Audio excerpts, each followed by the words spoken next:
Mude o Brasil pela Bíblia. Onde estão os cristãos atuais? Se nós soubéssemos o poder que tem a palavra de Deus, a Bíblia Sagrada, nós mudaríamos não somente o Brasil, mas sim o mundo. Pois na palavra do Senhor contém princípios bíblicos que vão reger uma sociedade. Não são princípios bíblicos simplesmente para uma vida cristã, mas sim para colocar normas e regras em uma sociedade, para que ela viva em harmonia e assim possa cumprir o propósito ou o projeto de Deus. Olha o que o apóstolo Paulo fala: não vos conformeis com este mundo, mas transformai pela renovação do vosso entendimento, para que experimenteis qual seja a boa, perfeita e agradável vontade de Deus. Ou seja, para que haja uma mudança no mundo, em primeiro lugar é necessário ter uma mudança de mente. Nós precisamos mudar a nossa mente concernente àquilo que nós cremos e aquilo que nós praticamos. E não é só uma questão de você conhecer a Bíblia, conhecer a palavra de Deus, mas sim colocar em prática. O apóstolo Tiago diz que aquele homem, aquela mulher que ouve a palavra do Senhor e não a pratica, é semelhante ao homem que olha no espelho a sua face e depois que sai diante do espelho já nem sabe o que viu. E uma passagem muito importante que comprova aquilo que eu estou falando para você é um dos ensinos de Jesus. Olha o que ele diz: todo aquele, pois, que escuta as minhas palavras e a pratica, assemelhá-lo-ei ao homem prudente, que edificou sua casa sobre a rocha. Desceu chuva, correu rios, assopraram ventos e combateram aquela casa e não caiu, porque estava edificada sobre a rocha. Aquele que ouve as minhas palavras e não as cumpre, comparo-lo-ei ao homem insensato, que edificou sua casa sobre a areia.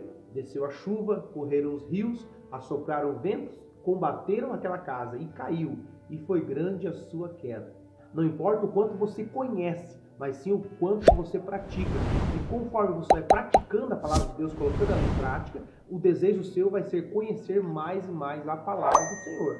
Se olharmos para o quadro do Brasil, de anos para cá, nós vamos ver um quadro de corrupção. Mas por que existe tanta corrupção no Brasil, sendo que mais de 50% deste povo se auto-intitulam cristão e a Bíblia condena a corrupção?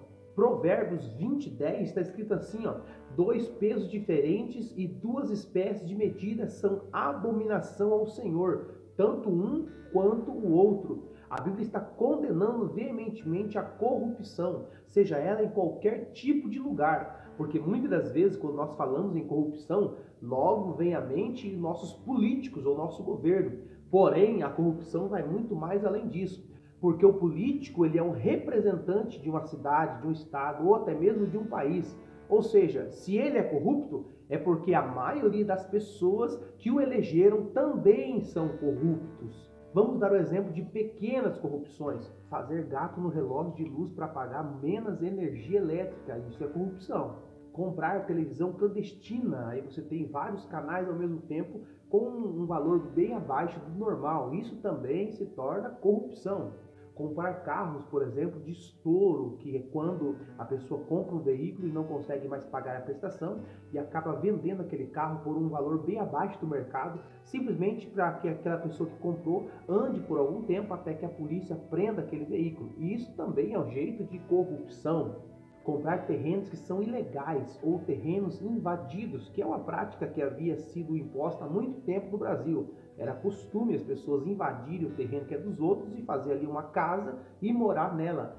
Mas para um cristão que usa a Bíblia como seu manual de fé e prática, isto é errado, porque você está roubando ou está tomando algo que não é seu.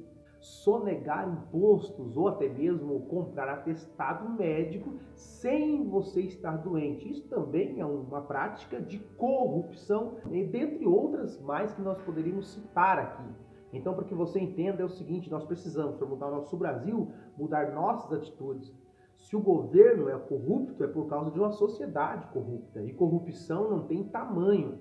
Muitas das vezes você fala assim: ah, mas a política é corrupta. Ah, a pessoa lá, o fulano lá é uma pessoa gente boa, pessoa honesta, entrou na política e se corrompeu. Mentira! Esta pessoa sempre foi corrupta. Esta pessoa sempre teve traços de corrupção.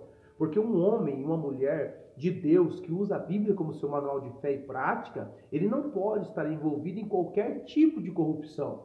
Ele precisa ser exemplo, é isso que a Bíblia ensina. O problema não é a política, o problema é a falta de caráter das pessoas. Porque uma pessoa que tem valores, uma pessoa que tem princípio, ele não se corrompe. Por mais que vivemos em um mundo corrompido, mas a Bíblia diz que nós não podemos nos comunicar com as obras das trevas e sim as condenar. Se nós tivermos qualquer tipo de prática de corrupção, nós não teremos mais moral para condenar qualquer tipo de corruptos ou corrupção. Lembra do capítulo 7 de Mateus, que Jesus fala: como que você pode falar para o teu irmão, deixe tirar o argueiro do teu olho, tendo uma trave no seu? Hipócrita, tira primeiro a trave do seu olho e depois vai cuidar de tirar o argueiro do olho do seu irmão. A Bíblia também condena o suborno. Também suborno não aceitarás, pois o suborno cega os que têm vista e perverte as palavras do justo. O suborno é a troca de favores remunerados.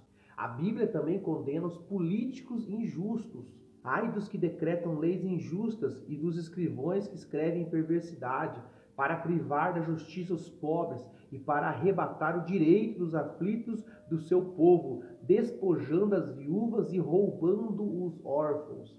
Por que nós falamos que nós podemos mudar o Brasil ou o mundo através da Bíblia? Porque a Bíblia contém nela muitos ensinos que regem uma nação. O próprio Deus condenava tanto a questão da corrupção como a questão do suborno. O propósito do projeto de Deus para o povo de Israel era que eles cuidassem, por exemplo, dos órfãos, das viúvas e até mesmo dos estrangeiros, que eles não viessem a sobrecarregá-los e nem oprimi-los. Existiam leis específicas que o povo tinha que obedecer. E quando eles faziam isso, eles agradavam a Deus. Então, no Brasil que nós estamos vivendo, no mundo em que estamos vivendo, se fosse aplicado essas leis, com certeza nós teríamos um país melhor. Os teus príncipes são rebeldes, companheiros de ladrões. Cada um deles ama o suborno e corre atrás dos seus presentes. Não fazem justiça ao órfão e nem chega perante eles a causa das viúvas. Olhe como Deus estava condenando a prática daqueles príncipes, daquelas pessoas que faziam parte do governo atual, do governo da nação de Israel. Deus condenava veementemente a questão tanto da corrupção como também de eles aceitarem subornos e fazerem até mesmo leis que viessem oprimir tanto os órfãos como as viúvas, que eram pessoas menos favorecidas naquele tempo. Para que nós venhamos condenar um governo, uma nação ou políticos corruptos, nós não podemos estar envolvidos com qualquer tipo de corrupção. Olha o que diz a palavra do Senhor quando Daniel foi levado ao reinado do rei Nabucodonosor. Eles tentaram achar em Daniel alguma falha, algum erro ou algum vício, e diz o texto que eles não encontraram.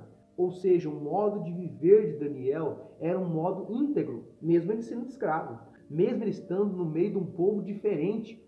As atitudes dele eram diferenciadas. Ninguém podia achar nele falha.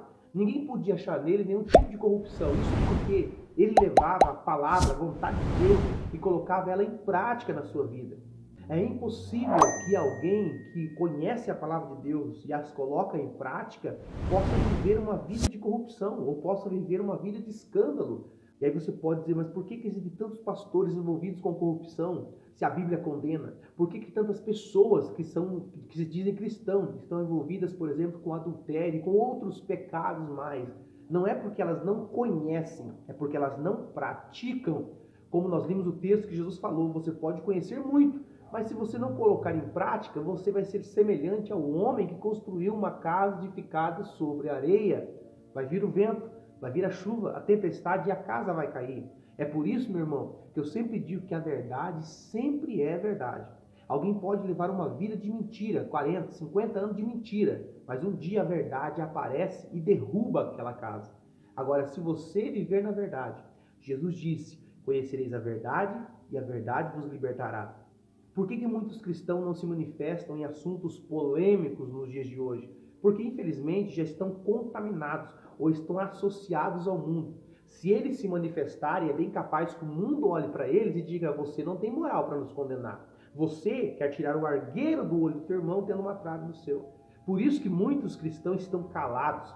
A palavra cristão significa um pequeno Cristo. Cristo, quando foi levado diante de Pilatos, Pilatos olhou para ele e disse, não vejo nele culpa alguma. Por isso que um cristão de verdade, um cristão autêntico, não é só aquele que conhece, mas aquele que pratica. Esse cristão, Paulo diz, ele pode transformar o mundo à sua volta. Para que nós tenhamos um país, uma cidade, um estado melhor, nós precisamos começar a varrer das nossas vidas pequenos gestos de corrupção. E como eu faço isso? Vivendo a palavra de Deus. Davi disse, escondi a tua palavra no meu coração para não pecar contra ti. Ele mesmo diz, lâmpada para meus pés é a sua palavra e luz para os meus caminhos. Podemos sim mudar o mundo ou o país que vivemos se colocarmos a Bíblia em prática no nosso dia a dia. Deus te abençoe.